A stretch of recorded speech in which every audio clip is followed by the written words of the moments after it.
নমস্কার বন্ধুরা, আমার চ্যানেল হেসেল বাংলায় আপনাদের সকলকে স্বাগত। আজ আমি বানিয়ে দেখাবো সুজির পায়েস। পায়েস খেতে ভালোবাসে না এমন বাঙালি কিন্তু খুঁজে পাওয়া খুবই মুশকিল। তবে এই পায়েসের যদি নানান ভ্যারাইটি পাওয়া যায় তাহলে তো দারুণ হয়। আজ আমি আপনাদেরকে খুব কম সময়ে বানিয়ে দেখাবো সুজির পায়েস। এর জন্য আমি গ্যাসের মধ্যে কড়াই বসিয়ে দিলাম। কড়াইটা হালকা গরম করে তার মধ্যে দিয়ে দিচ্ছি ঘি। ঘিটা মেল্ট হয়ে গেলে এবার এর মধ্যে আমি দিয়ে দেবো ভিজিয়ে রাখা কাজু আর কিশমিশ, যেটা আমি 10 মিনিট জলে ভিজিয়ে রেখেছিলাম। এবার একদম লো ফ্লেমে আমি 1 মিনিটের জন্য কাজু আর কিশমিশটাকে ভালো করে ফ্রাই করে নেব। এখানে খেয়াল রাখতে হবে কাজু আর কিশমিশটা যেন কোনোভাবেই বেশি ফ্রাই না হয়ে যায়, এতে করে কিন্তু পায়েসের টেস্টটা একদমই খারাপ হয়ে যাবে। ফ্রাই হয়ে গেছে, আমি ঘি থেকে বের করে নিলাম। এবার সেই বাকি ঘিটার মধ্যে আমি দিয়ে দিচ্ছি সুজি। আমি এখানে 1 কাপ সুজি দিয়েছি। এবার এই সুজিটাকে আমাদের খুব ভালো করে ফ্রাই করে নিতে হবে।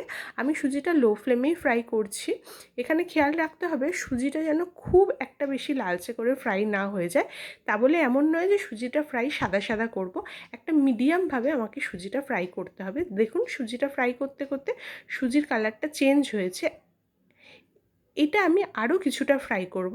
মোটামুটি এই রকম অবস্থায় আমি এবার এর মধ্যে অ্যাড করে দেবো দুধ। আমি 1 কাপ সুজি নিয়েছিলাম, তাই এখানে আমি 2 কাপ দুধ অ্যাড করে দিলাম।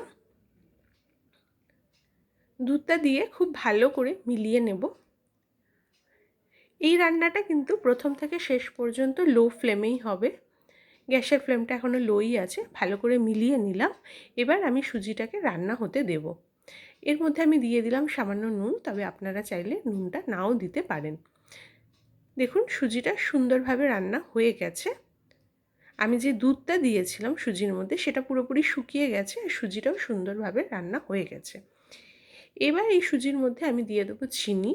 আমি এখানে 6 টিস্পুন চিনি দিলাম, তবে অবশ্যই আপনারা আপনাদের স্বাদ অনুযায়ী চিনিটা বাড়িয়ে বা কমিয়ে নিতে পারেন। চিনিটাকে সুন্দর করে সুজির সাথে মিলিয়ে নেব।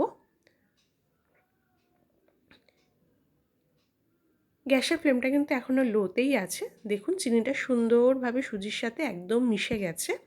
এবার এর মধ্যে আমি দিয়ে দেবো আরও 2 কাপ দুধ। এই দুধটা আমি আগে উষ্ণ গরম করে তার মধ্যে কেশর দিয়ে ভিজিয়ে রেখেছিলাম, সেই দুধটাই আমি দিয়ে দিলাম। এই পায়েসে কেশর দিলে একটা হালকা যে স্মেল আসে কেশরের, সেটাই কিন্তু এই সুজি পায়েসের টেস্টটা অনেকটা বেশি বাড়িয়ে দেয়।